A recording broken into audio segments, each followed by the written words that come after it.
And welcome back to another podcast with Mr. Hagan. On this podcast, we're going to continue to talk about how to calculate the gross domestic product. Now, remember, the gross domestic product is the total production in a country.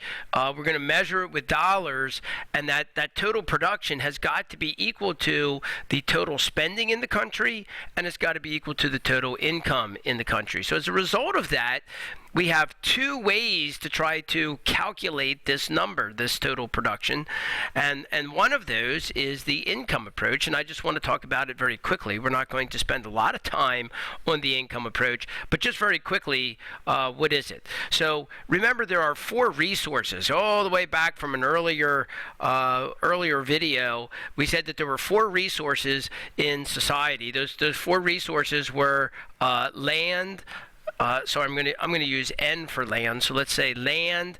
I'm going to use labor for L for labor. So I have land, labor, K for capital, and ES for entrepreneurial skills. So those are the four resources. So whenever you're going to produce something, you have to pay for these four resources.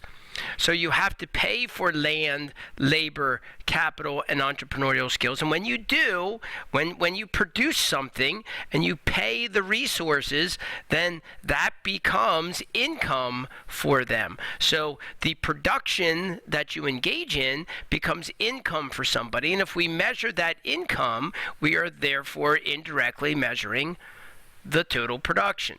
How do we do that? Well, each of these different resources get paid. We use different words to describe how they get paid. When you pay for land, we call that rent. And when you pay for labor, we call that wages. And when you pay for capital, we call that interest. And when you pay for entrepreneurial skills, we call that profit. So we could collect data on all the rent paid in the country, all the wages, all the interest, and all the profit, and we could add all those up together. And if we added all these together, that should give us the gross domestic product. It should give us the total production that happened in the country. So that's the income approach. Now, that's not the approach that I want to focus on. Okay, so the income approach, that matters. I want you to know that it happens, and I just did it real fast. There's some other things that get added on to the end of this, and I don't want to make a big deal out of them. But these are the main ideas. This is the main concept. But what I want to focus on is the expenditure approach. So instead of adding up all of the total income in the country, we could add up all the total spending in the country, and that's the expenditure approach, and that's what we're doing down here. That's this. So every time we engage in spending, we are going to take that spending that happens, and we're going to categorize it into one of these four categories. Okay, and these are just useful categories for us to place expenditures in. And then if you add up all that spending, that gives you the gross domestic product according to the expenditure approach, because total spending must equal total production. So let's take a look at what this would look like. So here is our formula again. Gross domestic product is equal to the spending on consumption, investment, government spending, and net exports in a society. And by the way, this G means gross investment, and at least at the moment I'm not going to get into net investment and depreciation, and there's some other details there, and we're not going to worry about those at the moment. So let's take a look at each of these categories. The first category is consumption. So if I go and buy a computer, and I bring that computer home and I play games on that computer, and I just use it for my personal enjoyment, then that would be called consumption, and the purchase of that computer would fall here under consumption.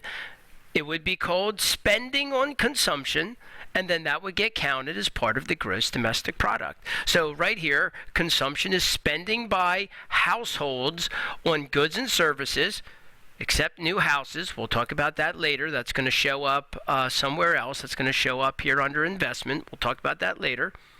And the goods that I buy, that I could purchase, like a computer, clothing, washers and dryers, things like this, those goods can be classified as either durable goods or non-durable goods. Okay, and those are just what they sound like. A durable good is a good that tends to last for a long time, and a non-durable good is a good that tends to wear out over time. So if I go purchase food, that would be counted. I go to the grocery store and I buy some hamburgers. That's going to be a non-durable good consumption as part of the gross domestic product. If I purchase the hamburger, then somebody must have produced them. If I go purchase, on the other hand, a refrigerator or an automobile, that's going to be a durable good under consumption and get counted as part of the